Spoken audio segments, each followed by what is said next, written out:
Hello all, welcome back to relishing ladder. ಇವತ್ತು ನಾನು ತುಂಬ ಟೇಸ್ಟಿ ಆ್ಯಂಡ್ ಹೆಲ್ದಿ ಆಗಿರೋ ಡ್ರೈ ಫ್ರೂಟ್ಸ್ ಲಡ್ಡುನ ಮನೆಯಲ್ಲೇ ಯಾವುದೇ ಸಕ್ಕರೆ ಅಥವಾ ಬೆಲ್ಲ ಹಾಕದೆ ಹೇಗೆ ಮಾಡೋದು ಅಂತ ತೋರಿಸ್ತಾ ಇದ್ದೀನಿ. ಇದು completely healthy packed and completely nutritious recipe. ಮನೇಲೆ ಸ್ವಲ್ಪ ಟೈಮ್ ಸ್ಪೆಂಡ್ ಮಾಡಿದ್ರೆ ಒಂದು ತಿಂಗಳ ತನಕ ಸ್ಟೋರ್ ಮಾಡ್ಕೊಂಡು ತಿನ್ಬೋದು. ಸೊ ಹೇಗೆ ಮಾಡೋದು ನೋಡೋಣ ಬನ್ನಿ. ಮೊದಲು ಒಂದು ಕಾಲ್ ಕಪ್ಪಷ್ಟು ಎಳ್ಳು, ಒಂದು ಕಾಲ್ ಕಪ್ಪಷ್ಟು ಅಗಸೆ ಬೀಜ ಅಂದ್ರೆ ಫ್ಲಾಕ್ಸ್ ಸೀಡ್ಸ್, ಮತ್ತೆ ಒಂದು ಕಾಲ್ ಕಪ್ಪಷ್ಟು ಗಸಗಸೆನ ಯಾವುದೇ ಎಣ್ಣೆ ಅಥವಾ ತುಪ್ಪ ಹಾಕದೆ ಡ್ರೈ ರೋಸ್ಟ್ ಮಾಡ್ಕೊಬೇಕು. ನಮ್ ಎಲ್ಲರಿಗೂ ಗೊತ್ತಿರೋ ಹಾಗೆ ಎಳ್ಳು ಬೋನ್ಸ್ ಡೆನ್ಸಿಟಿನ ಇಂಪ್ರೂವ್ ಮಾಡೋಕೆ ಹೆಲ್ಪ್ ಮಾಡುತ್ತೆ and very rich in calcium. ಹಾಗೆ ಅಗಸೆ ಬೀಜ ಕೂಡ ಒಂದು ಹಿಡನ್ ಜೆಮ್ ಅಂತಾನೆ ಹೇಳ್ಬೋದು. ಇದರಲ್ಲಿರೋ omega 3 fatty acids and antioxidant properties ನಮ್ ಸ್ಕಿನ್ ಹೆಲ್ತ್ಗೆ, ಹೇರ್ ಹೆಲ್ತ್ಗೆ ತುಂಬಾ ಹೆಲ್ಪ್ ಮಾಡುತ್ತೆ ಅಂಡ್ ಈವನ್ ಕ್ಯಾನ್ಸರ್ ರಿಸ್ಕ್ ಕೂಡ ಕಡಿಮೆ ಮಾಡುತ್ತೆ.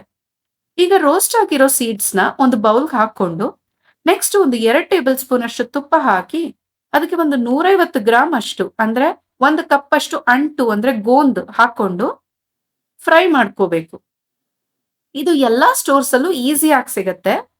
ಜಾಯಿಂಟ್ ಪೈನ್ ಅಥವಾ ಮಂಡಿ ನೋವಿರೋರು ಈ ಅಂಟ್ನ ಯೂಸ್ ಮಾಡೋದ್ರಿಂದ ತುಂಬಾ ಹೆಲ್ಪ್ ಆಗುತ್ತೆ. ಇದು ಫ್ರೈ ಮಾಡ್ತಾ ಮಾಡ್ತಾ ಅರಳತ್ತೆ, ಟ್ರಾನ್ಸ್ಪರೆಂಟ್ ಅಂಡ್ ಕ್ರಿಸ್ಪಿ ಆಗಿರುತ್ತೆ.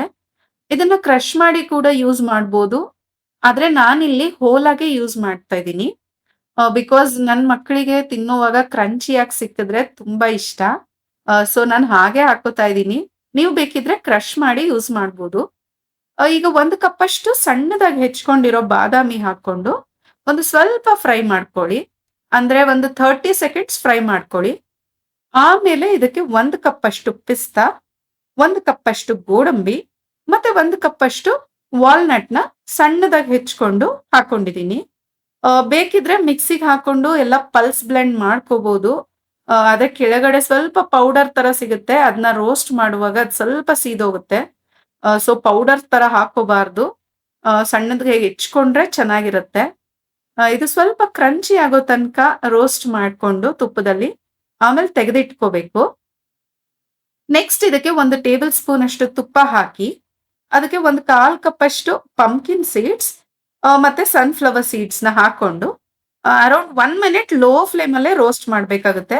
ಇದು ತಿನ್ನುವಾಗ ಕ್ರಿಸ್ಪಿಯಾಗಿ ಕ್ರಂಚಿಯಾಗಿ ಸಖತ್ತಾಗಿ ಸಿಗುತ್ತೆ ಬಾಯಿಗೆ. ಟೇಸ್ಟ್ ನ ಇನ್ನೂ ಎನ್ಹಾನ್ಸ್ ಮಾಡುತ್ತೆ ಮತ್ತೆ ಹೆಲ್ತ್ ಬೆನಿಫಿಟ್ಸ್ ಕೂಡ ಹಾಗೆ ಇದೆ. ಸೊ ಇದನ್ನ ಒಂದು 1 ಮಿನಿಟ್ ಅಷ್ಟು ರೋಸ್ಟ್ ಮಾಡಿ ತೆಗೆದಿಟ್ಕೋತಾ ಇದ್ದೀನಿ. ಈಗ ಒಂದು ಬ್ಲೆಂಡರ್ಗೆ 1 ಕಪ್ ಅಷ್ಟು ಬೀಜ ತೆಗೆದಿರೋ ಖರ್ಜೂರ, ನಿಮ್ಗೇನಾದ್ರೂ ಸ್ವೀಟ್ ಜಾಸ್ತಿ ಬೇಕು ಅಂದ್ರೆ ಒಂದು 2 ಕಪ್ ಅಷ್ಟೇ ಹಾಕೋಬಹುದು, ಅಡ್ಡಿ ಇಲ್ಲ. ಹಾಕೊಂಡು ಒಂದ್ಸರಿ ಬ್ಲೆಂಡ್ ಮಾಡಿ ತುಪ್ಪದಲ್ಲಿ ಒಂದು 30 ಸೆಕೆಂಡ್ ಸಾಟ್ ಮಾಡಿದ್ರೆ ಸಾಕು. ಒಂದು 30 ಸೆಕೆಂಡ್ ಸಾಟ್ ಮಾಡಿ ತೆಗೆದಿಟ್ಕೊತಾ ಇದ್ದೀನಿ. ತೆಗೆದ ತಕ್ಷಣ ಫ್ಲೇಮ್ ಆಫ್ ಮಾಡಿದೀನಿ. ಫ್ಲೇಮ್ ಆಫ್ ಮಾಡಿದ್ಮೇಲೆ ಪ್ಯಾನ್ ಬಿಸಿ ಇರೋವಾಗ್ಲೇ 1 ಕಪ್ ಅಷ್ಟು ಒಣ ಕೊಬ್ಬರಿ, ತುರ್ಕೊಂಡಿರೋ ಒಣ ಕೊಬ್ಬರಿನ ಹಾಕಿ ಒಂದು 2 ನಿಮಿಷ ಅದ್ರಲ್ಲಿ ಹಾಗೆ ಬಿಡ್ತಾ ಇದ್ದೀನಿ. ನಂತರ ಇದನ್ನ ಎಲ್ಲಾ ಇಂಗ್ರೀಡಿಯೆಂಟ್ಸ್ನು ಮಿಕ್ಸ್ ಮಾಡಿ ಚೆನ್ನಾಗೆ ಒಂದ್ ಸ್ವಲ್ಪ ತಣ್ಣಗಾಗಕ್ ಬಿಡಬೇಕು. ತುಂಬಾ ಬೇಡ, ಬಿಸಿ ಇರೋವಾಗ ಉಂಡೆ ಕಟ್ಟಕ್ ಆಗಲ್ವಲ್ಲ. ಸೊ ಒಂದ್ ಸ್ವಲ್ಪ ತಣ್ಣಗಾದ್ರೆ ಸಾಕು. ನಾವು ಕೈಯಲ್ಲಿ ಮುಟ್ಟೋ ಹದಕ್ಕೆ ಬಿಸಿ ಕಡಿಮೆ ಆದ್ರೆ ಸಾಕು. ಸ್ವಲ್ಪ ಕೂಲ್ ಆದ್ಮೇಲೆ ಉಂಡೆ ಕಟ್ಟಬಹುದು. ತುಂಬಾ ಚೆನ್ನಾಗಿರುತ್ತೆ. ಡೈಲಿ ಒಂದೊಂದು ಉಂಡೆ ತಿಂದ್ರೆ ಸಾಕು. ಹೆಲ್ದಿ ಆಗಿರ್ಬೋದು. ಮಕ್ಕಳು, ದೊಡ್ಡವರು ಎಲ್ರೂ ತಿನ್ಬೋದು. ತುಂಬಾ ಹೆಲ್ದಿ. ಅಂಡ್ ನೀವು ಕೂಡ ಟ್ರೈ ಮಾಡಿ. ನಿಮ್ಗೇನಾದ್ರೂ ಇಷ್ಟ ಆದ್ರೆ ಒಂದ್ ಲೈಕ್ ಖಂಡಿತ ಕೊಡಿ, ಮರಿಬೇಡಿ.